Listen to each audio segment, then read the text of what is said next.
iki kibanza turimo murabona ko ari ku nkombe ya Ndahangwa, kera twacita ko ari mu kigobe ca Ndahangwa. Urabona ko cegereye quartier ya Jabe, tukabandanya tukaduga no mu Nyakabiga, bisigura yuko aha narahaciye kenshi mva ku ishuri. Niga muri quartier 3 mu Ngagara Saint Joseph mu mwaka wa 1972 ushira 1973. Wiga mu wa kangahe? Niga mu wa gatandatu. Aha rero warahaca? Je narahaca mvuye ku ishuri, cyane cyane urabona ivy'amabisi vyari bigoye. Tazanta twaca hariya kuri Ene. Tuciye kuri Ene tubonye yuko haduteye ubwoba.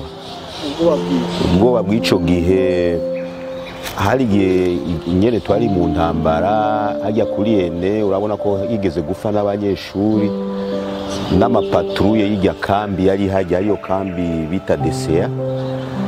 Tumaze kubona yuko abasoda bamaze gushwara kijya kiyaya ca Kigobe, twaca twicira epfo. Twaca duca ngaha ku Gitarugwa tukadugana iyi avenue ya Imprimerie, kuko neza ico gihe yari mu ishamba. Quartier Jabe nta yari hari, rijya barabara ryari goudronné, ryari givu, ijya Imprimerie ryari givu. Tugenda buke tukashika twese mu Nyakabiga nk'abana bavuye ku ishuri nyene. Normalement abana bagenda bari en groupe. Bikana yuko atabibazo by'umutekano mwagira muronka muciye neza. Bon, aha hepfo kuko ijya nzira yo guca kuri Ene Saint Albert Ene tukajabuka niyo yari ya hafi, mugabo twayeshapa kubera umutekano, kuko hari igihe kimwe abanyeshuri bahajya muri Ene baraduhakije turiruka. Undi munsi mu kuhaca twaraba nyene bari muri refectoire tukahaca, cange twabona yuko abasoda bariko baragira patrouille bajya muri ajya amashamba y'ipamba, twaca tucepfo. Ahepfo rero hariho vyari njanye kuko abantu baranyuragirika, tukaca tucepfo. Urabona habita kwa Nteko umutwe hari akayira ka kera, tukaca tubandanya tukaduga no mu Nyakabiga. Aha rero twavuga yuko haherereye hari nk'abantu baba baratawe n'icyo gihe baba barishwe cyangwa mu muzika. Oui, justement, kuko turavye nko ngaha aha urabona hajya hameze nk'akavu, turiko turaduga haraho twabona ibikona ari vyinshi. Tugiye kuraba ivyo bikona tugasanga ni kiziga c'umuntu. Ico kiziga c'umuntu ntitwamenye iyo caje kiva, mugabo urumva umwana aca kirabira kure akagira n'ubwoba. Urazi kera ntiwashobora kwegera aho umuntu yafuye, ni ibintu byari biteye ubwoba. Mugabo uko twasanga ejo ikiziga, tusubiye kandi kurengana ejo ukabona ikindi bataye ngaho nyene mu manga. Mugabo yari muri ya periode nyene yazijya evenement zujya mwaka wa 1972 gutyo. Sinamenya abo bantu no turabana tuva mu ishuri, ntaco vyatumara kugira ngo tumenye abo bantu, kandi tuzi yuko ari muri periode mbi. Ico gihe cari igihe nyene cuko ivyo bintu birimwo, kuko abantu barapfa cyane ku buryo nyene ubwo kunyuruzwa canke kuri iyo periode. Urabona yari periode nyene twari muri izo ngorane z'uwo mwaka muri bwa bwicanyi. mwabamenya mwarishikira mukabona yuko ego twarishikira kuko twari etone, byaradutera amakenga tuti hirya bikona ko biriko birayerera bigira circulation hajya, reka twegere turara. Hanyuma rero nk'ababibonye kare bati hajya hariho umuntu, tukaca twegera. Ejo mubona umwe, ejo wundi, gutyo c'est-à-dire haraho batanamushikana cyane, barasunu mugabo mugiye mukegera mwarabona nyene ko atari bake. aho wabonye nk'ibisi bingahe? Bon, muri ico gihe tuva ku ishuri urumva tubibonye na kare twaragira n'ubwoba, haraho twaca duhindura kandi inzira tugaca duca muri ya nzira twatinya.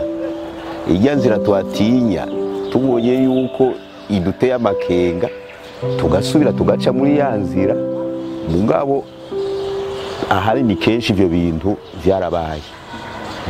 None watubwira nk'ibiziga by'abantu wabonye nko ku munsi wabona?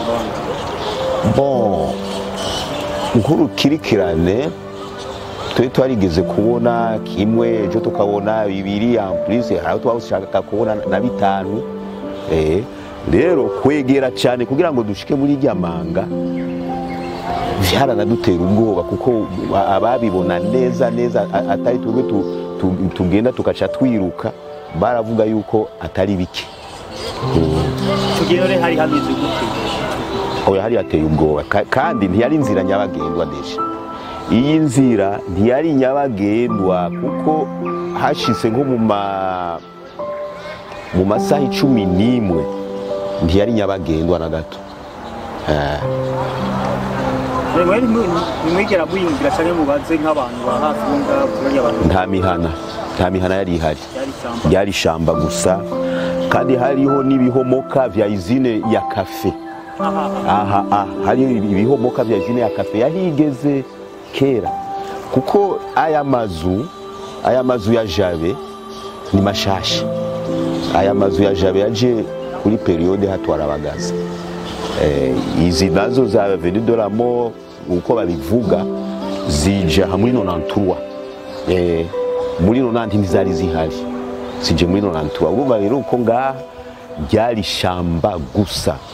Ibi biti rero, ibi biti biproteja iyi vale ya Ndahangwa nta byari bihari.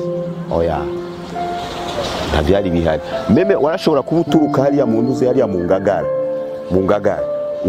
uravye ngaho ukabona ko ari ikintu kidasanzwe. Ibyo biziga byaba ari iby'abagore? No, nta by'abagore twabonye, abagabo gusa. Byari byambaye impuzu? Yego, hari aho usanga ivyambaye impuzu canke ari impuzu imwe gusa, ngabo byari vyambaye, mugabo kenshi usanga bambaye munsi gusa, apana amashati. Amaraso mwabonye bisanga?